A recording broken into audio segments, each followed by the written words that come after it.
Hi, I'm Jen Drummond. Welcome to Seek Your Summit. As a mom, a business owner, and the first female to climb the 7-second summits, I realize that the mountains we climb are a part of our success. And it is up to us to go beyond that success into a life of significance. Welcome back to the Seek Your Summit podcast. We are going through the Breakproof book series, and today we are on chapter 3, Embracing the Power of Imperfect Starts. I have to be honest with you. We probably all have imperfect starts all the time. It's just enough bad things accumulate that we finally recognize, okay, things are going wrong. We need to shift or pivot. One of the key to successfully navigating imperfect starts is having stories on speed dial of imperfect starts in your life or borrow them from others until you have enough of your own that shows you just because it doesn't start like you expected doesn't mean it can't end significantly positive. And for me, when I started this, I remember thinking of the story of Amazon. It was a book sales platform in the beginning. And then it moved into this. FedEx, the owner, was in such dire financial straits that he gambled their last $5,000 in Vegas, turned it into $27,000, and was able to keep the business afloat. Dyson vacuum cleaners had 5,127 failed prototypes before it came up with the bagless vacuum. And I share these stories, and there's countless others, like Starbucks, who was originally just a coffee bean manufacturer. It wasn't until the new CEO that came in and changed it into a coffee shop where people could have the experience of drinking their coffee, sitting around and talking with friends. So I think a lot of times we're really hard on ourselves when things don't start the way we expected them to go, but that doesn't mean we need to stop. It just gives us some feedback and some ways to shift or evolve or change with the current conditions. In my book, I talk about Dick Tao, and this experience was such an imperfect start. And I learned so much from it. It's kind of funny how we learn so much more from our failures sometimes than our successes. But I remember booking that flight, and I was so excited that I only had one layover. I was going to go from Salt Lake City to Amsterdam and Amsterdam to Moscow. I landed in Amsterdam. I remember checking in with the flight and saying, "Hi, I'm on this flight later today. Can you double check? Yep, everything's normal. We're going to take off in 6 hours. We'll see you back closer to then." So I went up to the lounge. I took a nap. I had my alarm go off. I went back to board the plane. And when it was time to board the plane, they wouldn't let me board. I'm like, "What are you talking about? I was here earlier. I checked in." And they're like, "Sorry, sweetheart. This is a repatriation flight only. If you want to enter Moscow and you're not a returning Russian citizen, you're only allowed to enter from London, Istanbul, or Paris." I'm an American citizen. I look like an American citizen. Like, what is going on? And so I had to go to the help desk, and the help desk could reroute me to Paris. And then from Paris, I flew into Moscow. Okay, so I land in Moscow. Guess what didn't land? My luggage. And so when I went to the help desk to try to figure out where my luggage was, it was nowhere to be found. They weren't sure if it went back to Amsterdam or it was in Paris or what was going on. They just knew that they couldn't locate it right now. And my guides met me at the airport, and they're like, "Jen, the weather window is now. So you either climb the mountain now or you're not going to climb it and you might as well go home." At that very moment, the airport monitor came on and there was a whole bunch of noise that I don't even know what they said. And I realized that I could not spend another minute in an airport without going crazy. So I went with the guides to a rental store and we rented gear to climb the second tallest mountain in Europe. A mountain that I ordered 20 pairs of gloves for and sent 19 pairs back. So I had the perfect pair of gloves that gave me dexterity and also warmth. I had curated all the best gear for this mountain, and now I was going to climb it in rental gear that didn't fit. I had to roll the sleeves up on my jacket. I had a carabiner, the backpack onto my chest so it wouldn't fall off when I was hiking. And I wore at least 3 pairs of socks and still had an inch in my shoes that I was hiking in. But I just said to myself, you know what? I'm going to do it. I'm going to see how far we get. If we don't summit, we don't summit. At least now I know what I'm going up against. At least now I have experience on the mountain. So when I need to come back, I can come back and I'll be better prepared. So when you have these imperfect starts, you're allowed to shift the outcome and say, okay, I'm still going to go forward, but maybe I'm not going to summit and I'm just going to collect information. And the information I'm going to collect is going to help me the next time I want to come back to this mountain. You're allowed to let it look different than what you started. So here we are on the mountain and we're climbing. Nothing's perfect, right? I'm in a sleeping bag that's too big. So it gets these cold spots that in the middle of the night I'll roll into and wake up because all of a sudden I'm freezing. We're in snowstorms. We're in conditions that we probably shouldn't have been climbing in, but we allowed ourselves to continue and we kept checking in. So when you have this imperfect start, it's important to keep checking in with yourself on whatever your goal is. I mean, like, okay, are we getting too far off track? Or are we still able to return home from this point? Are we still able to use this data and move forward? So we kept doing that. We were 1 hour from the summit and we almost turned around because the conditions were getting not so safe from an electrical standpoint. Now, I thought an electrical storm up until this point was when you saw lightning and you heard like the crackle and the sizzle. What I learned after being in this storm is that sometimes you can feel that electrical buzz. So think about when you open a dryer and you pull off 2 pieces of clothing and you get that static. So you could kind of feel the static, but you didn't see any lightning. You didn't hear any thunder. But what happened was when we were hiking, the ice axe on my back got hot. Like, wait, why am I hot all of a sudden? Like, why am I fire hot all of a sudden? And so the guide behind me pulled my ice axe and threw it to the ground. And he goes, that's electricity. I'm like, what? He's like, we're in an electrical storm. Friends, I'm on the 2nd tallest mountain in Europe, and I am slithering like a snake on my belly. So in certain sections, I'm not the highest point of contact. And we had to do that for about 2 hours until we got low enough on the mountain. So when you're in these imperfect starts, sometimes things continue to go imperfect and sometimes things don't look like you wanted them to look. But that doesn't mean you need to stop. Sometimes you need to continue to stay alive and just do the next best thing you can do, even if it looks like slithering like a snake on this mountain. It's really important to stay calm and maintain perspective. So for me, I was in some scary situations. We triggered an avalanche. Now, it was man-triggered so that we would be safer crossing this section, but that doesn't mean it wasn't scary. And so during that time frame, I just had to keep myself calm and be like, we did this on purpose. Doing this makes me safer.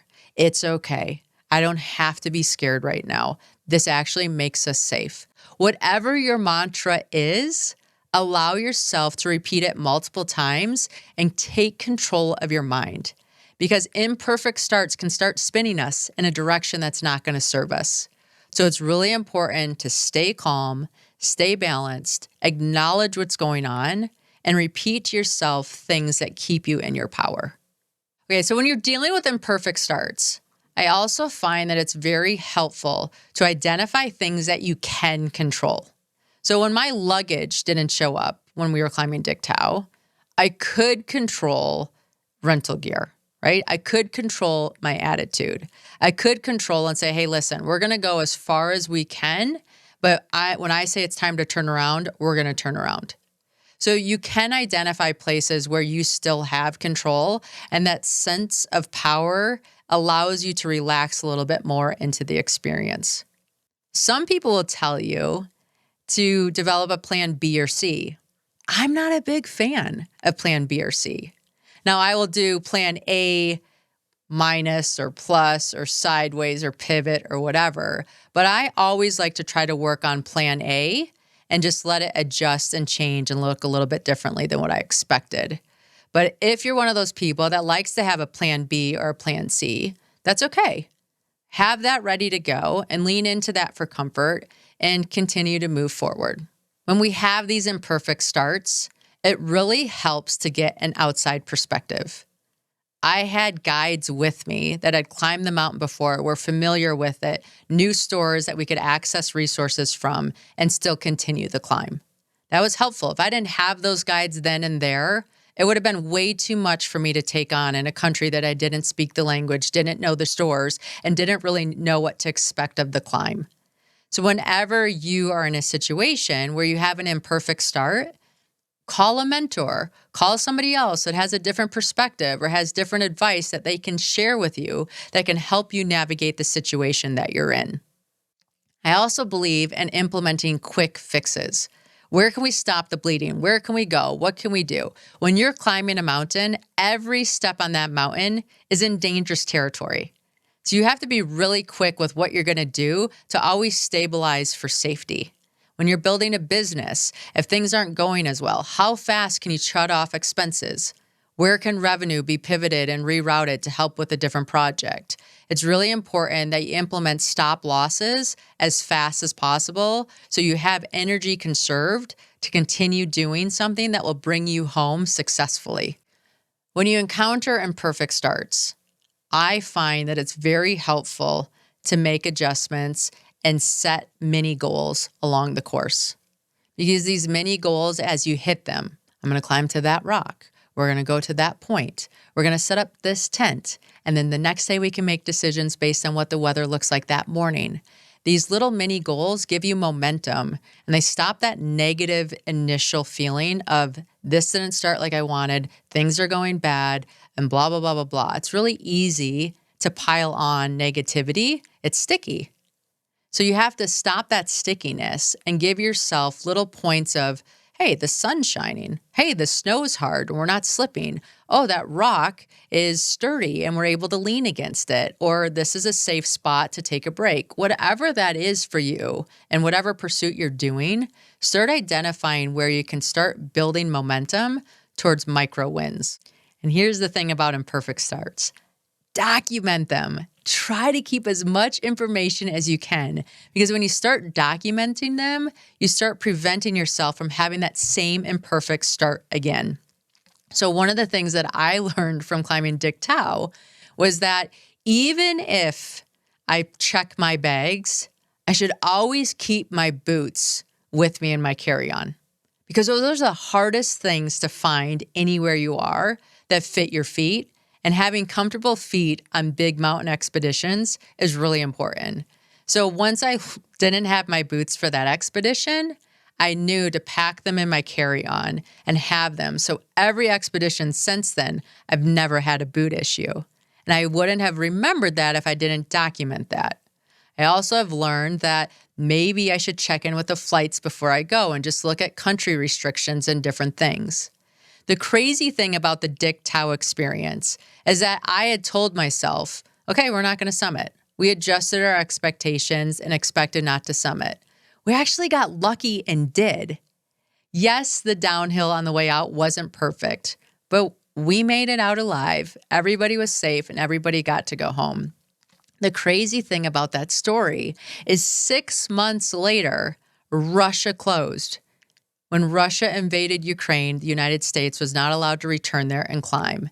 Had I allowed that imperfect start of being rerouted to different airports and not having my luggage, say, hey, I'm going to go home, I'll come back another time, I wouldn't have summited that mountain. I wouldn't have the record that I have right now because it's still closed and you can only climb that mountain in July, August, and September. Russia closed in March of the following year. So sometimes these imperfect starts are not that big of a deal, and you only know if you continue to pursue them. So earlier in this conversation, I talked about the importance of having success stories on speed dial. I'm going to share another personal story with you from my own life. When I was originally trying to get pregnant, I was not successful. And for any of you that have been on that journey, you know what that's like. Like every month, you pee on that little stick, and that little stick either says you won or you didn't. and I had failure after failure after failure. And I remember that shame story. The one thing I was born to do was to have babies, and I can't even do that right. And I went to a fertility clinic and hired a doctor, and that doctor worked with me, and we still had failure after failure after failure until finally one day they came up with a chemical cocktail that turned me into a hen. And I got a bazillion eggs that became embryos. We planted 2 of them, and I had my son, Jack. And I just remember thinking how hard that journey was. I mean, it was failure after failure after failure. The start was far from perfect. However, I kept with it because I realized whether I tried or not, it was going to be a negative. The only way that it had potential to be a positive is if I tried. And if we figured out methodologies that would maybe work. And so I stuck with it. And I stuck with it so much that we finally got enough embryos. And when we got those embryos, now I had to decide what I was going to do with them. Did I want to use them? Did I want to donate them? Did I want to destroy them? And I'm a person that believed in using them. So I have 7 amazingly beautiful children. If you would have told me 1 year into that journey that my ending was going to look like it did, I would have never believed you. There's just no way. And so that story is one that I share because I think we all can relate to when things feel overwhelming and like they're not going to happen, they're not going to work. If we really just allow ourselves the experience, understand that the time's going to pass, and keep going for it, you never know where abundance might show up in your life, like it showed up in mine.